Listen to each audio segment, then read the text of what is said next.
नमस्कार दोस्तों, आपके समक्ष फिर मैं एक छोटी सी और महत्वपूर्ण कहानी लेके आया हुआ हूँ। कहानी को सुनना, समझना, समझने के बाद कमेंट में ज़रूर बताना। तो दोस्तों कहानी स्टार्ट करते हैं। कहानी है भगवती तुलसी जी की। तुलसी से जुड़ी एक कथा बहुत प्रचलित है। श्रीमद् देवी भागवत पुराण में इनके अवतरण की दिव्य लीला कथा भी बनाई गई है। इस बार शिव ने अपने तेज को समुद्र में फेंक दिया था।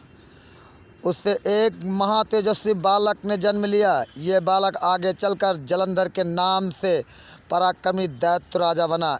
इसकी राजधानी का नाम जलंधर नगरी था। दैत्यराज कालनेमी की कन्या वृंदा का विवाह जलंधर से हुआ था। जलंधर महाराक्षस था। अपनी सत्ता के मद में चूर उसने माता लक्ष्मी को पाने की कामना से युद्ध किया, परंतु समुद्र से ही उत्पन्न होने के कारण माता लक्ष्मी ने अपने भाई के रूप में स्वीकार किया था। वहाँ से पराजित होकर वो देवी पार्वती को पाने की लालसा से कैलाश पर्वत पर पहुँच गया। भगवान देवाधिदेव शिव का ही रूप धरकर माता पार्वती के समीप पहुँच गया, परंतु माता ने अपने योग बल से उसे तुरंत पहचान लिया तथा वहाँ से अंतर्ध्यान हो गई। देवी पार्वती ने कुद्र होकर सारा वृत्तांत भगवान विष्णु को सुनाया। जलंधर की पत्नी वृंदा अत्यंत पवित्रता स्त्री थी। उसी के पवित्र व्रत धर्म की शक्ति से जलंधर ना तो मारा जाता था, ना ही पराजित होता था। इसीलिए जलंधर का नाश करने के लिए वृंदा के पतिव्रत धर्म को भंग करना अत्यंत जरूरी समझा। इसी कारण भगवान विष्णु ने ऋषि का वेश धारण करके वृंदा को छल करने के लिए वो वन में पहुँचे, जहाँ वृंदा अकेली भ्रमण कर रही थी। भगवान के साथ दो मायावी राक्षस भी थे, जिन्हें देख वृंदा भयभीत हो गई। ऋषि ने वृंदा के सामने पल में दो भस्म कर दिए।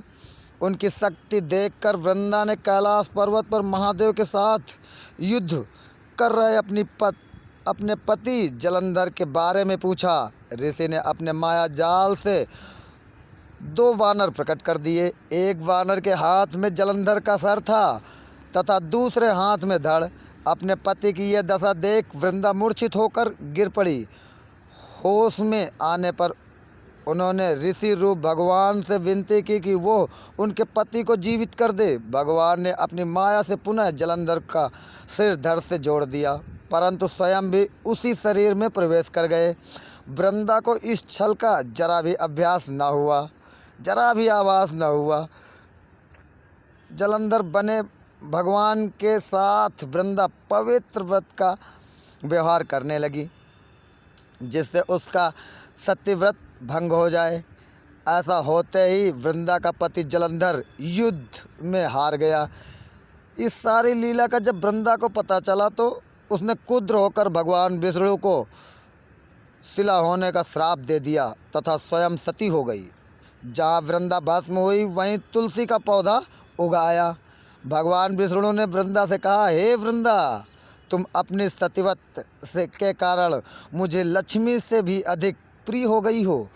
अब तुम तुलसी के रूप में सदा मेरे साथ रहोगी।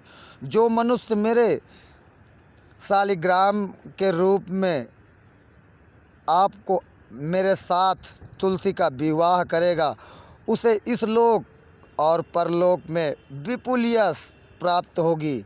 जिस घर में तुलसी का पेड़ होगा, यहाँ यम के दूत भी असमय नहीं जा सकते हैं।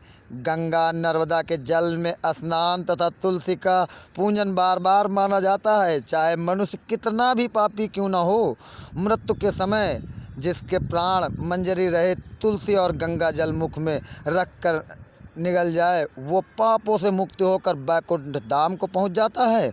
जो मनुष्य तुलसी व आंवले की छाया में अपने पितरों को श्राद्ध करता है, उसके पितर मोक्ष प्राप्त हो जाते हैं।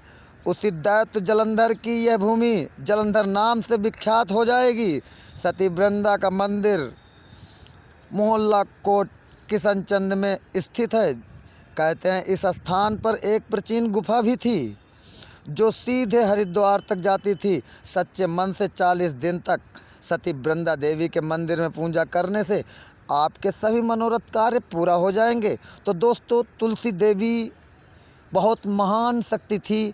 तुलसी का वृक्ष जिस आंगन में लगा होगा उस आंगन में सदैव लक्ष्मी का वास होगा। घर में शांति रहेगी, खुशहाली रहेगी, बच्चे खुशहाल रहेंगे। तो दोस्तों, मेरी कहानी यहीं समाप्त होती है।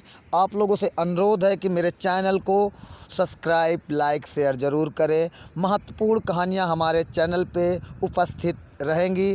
चैनल का नाम है फब्बू टू हिल यूट्यूब चैनल। धन्यवाद दोस्तों।